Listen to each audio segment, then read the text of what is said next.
The top 10 disappointing NBA players. Kelly Oubre Jr. is not coming close to replacing Klay Thompson. The Celtics are 1-5 with Kemba Walker in the lineup. This video's ranking is based off how much each player's failing to live up to expectations so far, so stay tuned to find out the talent that's been most underwhelming at number 1. Number 10, Russell Westbrook. Before he dropped 41 against the Nets and 26 against the Hawks in Westbrook's 9 games played, he'd recorded more shot attempts than points.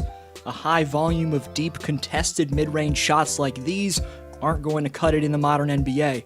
And shockingly, Russ is making just 16% of these shots from 10 to 16 feet. He has improved his three-point shot in comparison to last year with Houston, but his overall field goal percentage has dropped off, and he's turning the ball over at the second highest rate of his career. Whether you think he's overhated or overrated, there's no denying that the former MVP is a fairly big reason for the Wizards being dead last in the East. Another player that's contributing to Washington's 4-12 record is coming up later on. Number 9, Pascal Siakam. The numbers for Pascal are still above average, and he's been much better recently. In his last 2 games against the Kings and Magic, he's dropped 62 points combined. But generally, through the first quarter of this season, Siakam's production is nowhere near where it should be. Pascal's taking 4 3-pointers per game. That's 2 less than he took last year, but he's only making a quarter of those deep-range shots. But it's not Siakam's stats that have made him disappointing this year, it's how he's froze under pressure, and for the most part, hasn't looked comfortable as Toronto's number 1 option. Pascal's been suspended by the Raptors for leaving the bench after fouling out, he's missed back-to-back game winners, and his post-up game is completely underdeveloped. I've said it in past videos, but Hakeem Olajuwon is someone Pascal desperately needs to visit because he has no go-to offensive move in his bag. While Siakam's athleticism and Beyblade spins get him 30 against a weak defense, elite teams who have reputable defenders are going to shut him down, so it's time for Pascal to go back to the drawing board and figure out which aspect of his offensive game he's most committed to developing. But what's been exposed about Siakam is that he doesn't have that signature offensive weapon.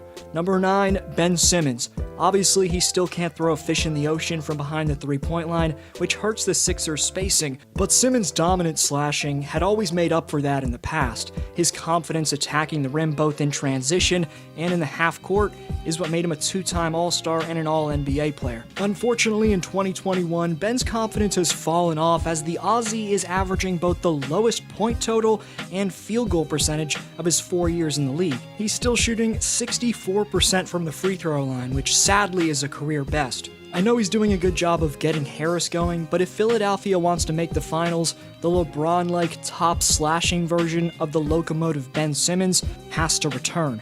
Number 7, Lonzo Ball. After he dropped 27 in a win against the Bucks, it was back to typical 2021 Lonzo the next game, a 7-point showing against the Rockets where the 4th-year guard made just 1 of his 6 3-point attempts. 2017's number 2 pick was expected to reverse his status as a bust in his second season with the Pelicans after he'd set career highs in points and 3-point efficiency in 2019-20. But this year, Lonzo's shooting the 2nd worst percentage of his career from both the field and from deep range. Zoe's been outshined by his younger brother Melo, who's the clear Rookie of the Year favorite. And even though Lonzo's a good perimeter defender, his struggles are one of the main reasons for the Pelicans being 14th in the West right now. Number 6, Aaron Gordon. Orlando's forward has thrown a cheap shot at my hometown point guard Kyle Lowry after their beef in the NBA bubble. That was his so-called revenge. And Aaron's also put up a career low in free throw percentage, a career high in turnovers, and last week, Gordon failed to crack double digits in points in back-to-back games. Over his last 10 outings, Aaron's shooting under 40% from the field, and his team's plummeted in the standings because of that. The Magic are 2-8 in that span of games, and the fact that Gordon's numbers have steadily decreased since 2017-18 is a big concern for Orlando's organization. Number 5, Robert Covington. The Trailblazers expected to get an elite 3-and-D role player when they traded the number 16 pick in the 2020 draft and a protected first-round selection in the 2021 draft to receive Robert Covington from the Houston Rockets. Cove was coming off a playoff run with Houston where he averaged 2.5 steals per game and was very efficient shooting the ball.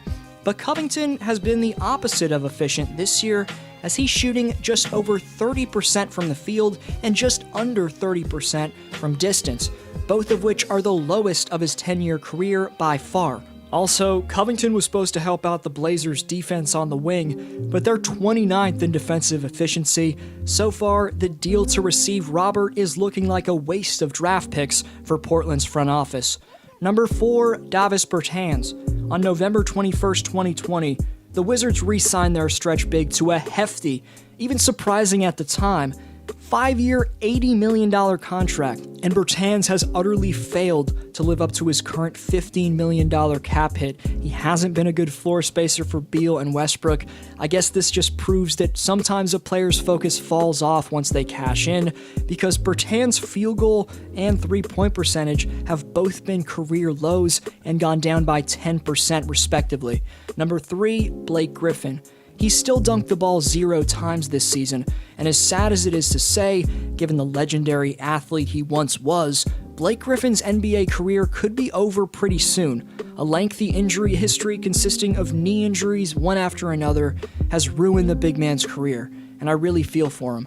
However, even though his athleticism has been falling off for the last few years, his jump shot was able to make up for that in the past, but not this year, as Blake's shooting 22% from 10 to 16 feet, and his 12.5 points are the lowest of his 11 years in the league. Number 2, Kelly Oubre Jr. Oubre missed 17 straight threes to begin this year, and is making under a quarter of his three-point attempts with his new team in the Bay Area.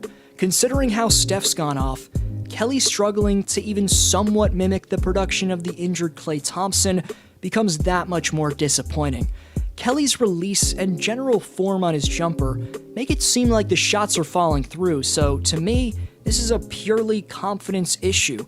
No matter how much time a player puts in, without a lack of belief in his abilities, the practice doesn't mean anything. Oubre Jr. had much better body language in Phoenix last year and seemed to be having fun. He was the Suns' second leading scorer, and the Warriors traded for him because of that. But Kelly's posted his lowest scoring average in 5 years at only 12 points per game. Number 1, Kemba Walker. Saturday night primetime ABC games, the no-fan environment or not, provide a playoff-type feel to an NBA game, and that was the case when the Lakers and Celtics matched up this weekend, and usually the former UConn Husky is built for the moment.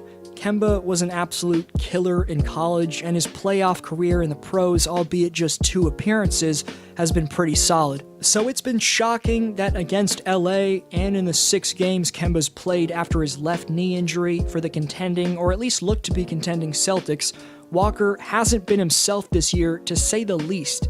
Kemba's patented speed off the dribble looks slower than it's ever been, and the 4-time All-Star is missing shots he typically makes look easy from every area. He finished 1 for 12 in the game against the Lakers and missed the game winner. Given who Kemba has next to him in 2 young phenoms in Tatum and Brown, Walker needs to be letting the game come to him and not be taking 14 shots per game away from them.